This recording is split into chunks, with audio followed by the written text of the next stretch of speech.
आप प्रातःकाल उठ जाया करते थे, लेकिन आज उठे ही नहीं। क्या बात है? कैसे पता चलेगा? चलकर सुमंत जी से पता लगाया करते। ये देखिए सुमंत महाराज जी आ गए। प्रणाम सुमंत जी।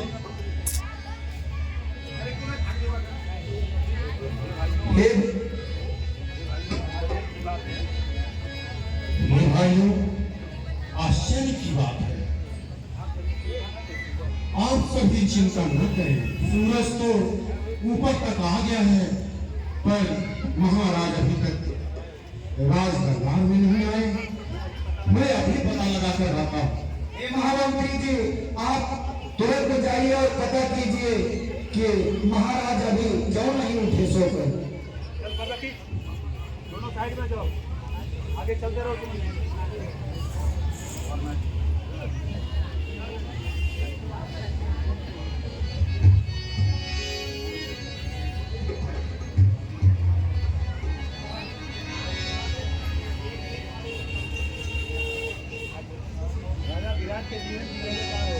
राजा धीराज की जय जयकार हो।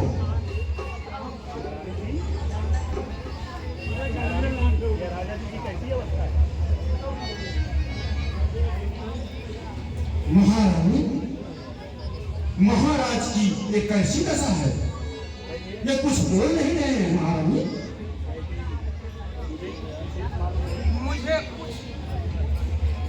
मुझे कुछ विशेष मालूम नहीं है। महाराज आज रात भर जागते रहे और राम राम की रट लगाए रहे। आप जा करके राम को यहाँ बुलवाइए। जो आज्ञा महारानी।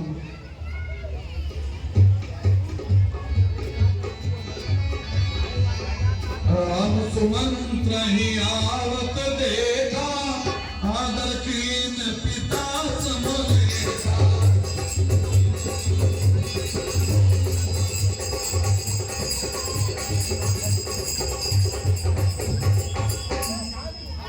प्रणाम पिताश्री, प्रणाम माताश्री।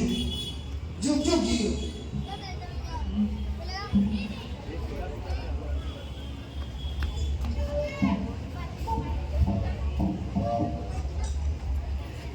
हे पिता, पिता क्या हुआ तुम्हें? क्यों तुमको मूर्छा आई है? क्या किसी रोग ने घेरा है या यूं ही तबीयत घबराई है? मंत्री, मंत्री, माता, माता, यह ऐसे क्यों अकुलाए हैं?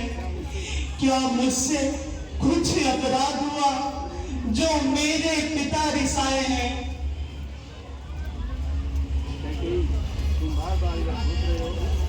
तुम बार बार यह पूछ रहे किस दुख ने इन्हें सताया है। इसका कारण बतलाने को मैंने ही तुम्हें बुलाया है। दोपहर देने का वचन मुझे राजा जी ने दे रखा था। जब समय हुआ तब मांग लिया जो कुछ भी हमें मांगना था। मांगा यह राज्य भरत का हो, 14 वर्षों का वनवास तुम्हें, पर महाराज की इच्छा थी रखे वे अपने पास तुम्हें। पर वही हुआ जो होना था, पूर्ण न हो सकी इच्छा है। तुम अपना धर्म समझते हो तो शीश चढ़ाओ आज्ञा है। सुन जननी सोई सुत बरधारी, जेत तुमात बचन मुरारी।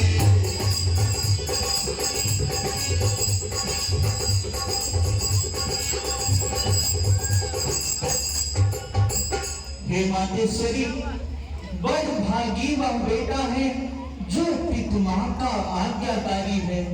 माता, यदि यही आज्ञा है तो जिंदगी पवित्र हमारी है। हम इतने बड़े हुए फिर भी यह खेद सदा ही रहा हमें। माता या पिता, किसी ने भी आदेश न कोई दिया हमें। हम स्वयं विचारा करते थे थोड़ा सा समय बनों में दे, तब जानेंगे दुख क्या है जब जीवन दुखी जनों में दे। सच कहते मन की कहते, यह राज्य तिलक का भार हमें, वह भरत प्राण प्यारे को हो उत्साह सहित स्वीकार मुझे। हे मातेश्वरी, हाँ चिंता है तो कुछ यह है, पितवर की आज दशा इतनी अचरज है, क्या इतने पर भी पितवर की आज व्यथा इतनी। संभव है बात और भी हो, जिसका आघात करारा है, मालूम हमें यह होता है, कोई अपराध हमारा है। हे मातेश्वरी, संसार में वह पुत्र भाग्यशाली समझा जाता है जो पितु और मात का सेवा करे और उनकी आज्ञा का पालन करे।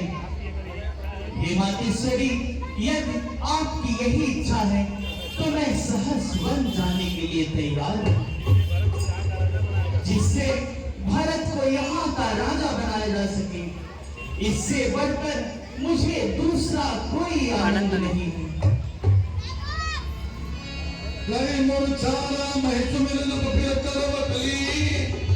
सचिव राम आगमन कही, विलय समय सब कीन।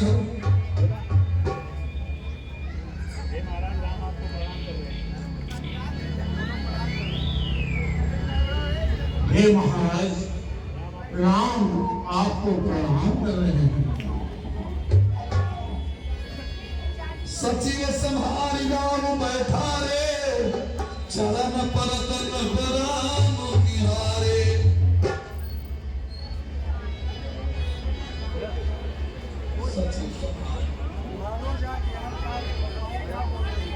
सचिव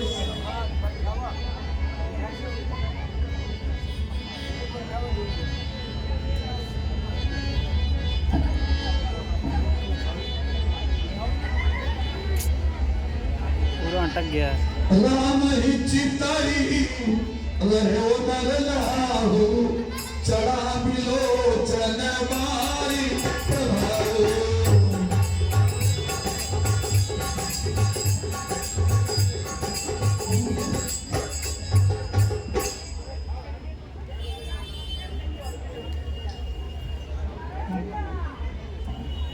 हे भगवान शंकर, आप तो घट घट के वासी हैं,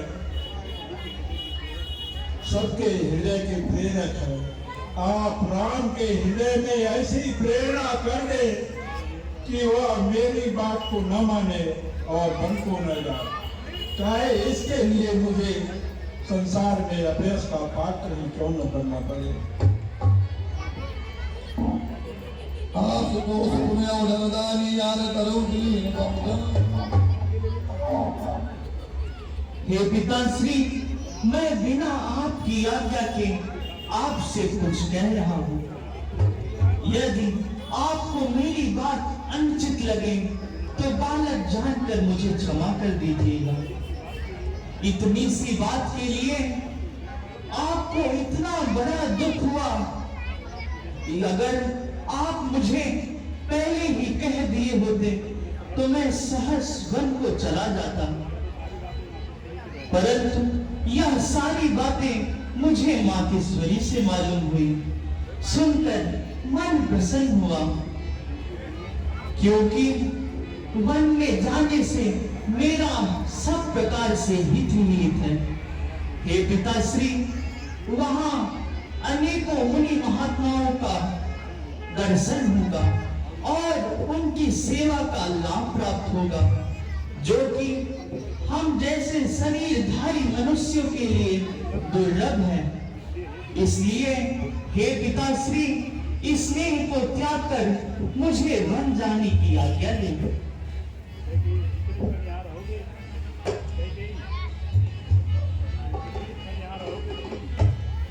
जितने क्षण यहाँ रहोगे तुम, इनका संताप न जाएगा।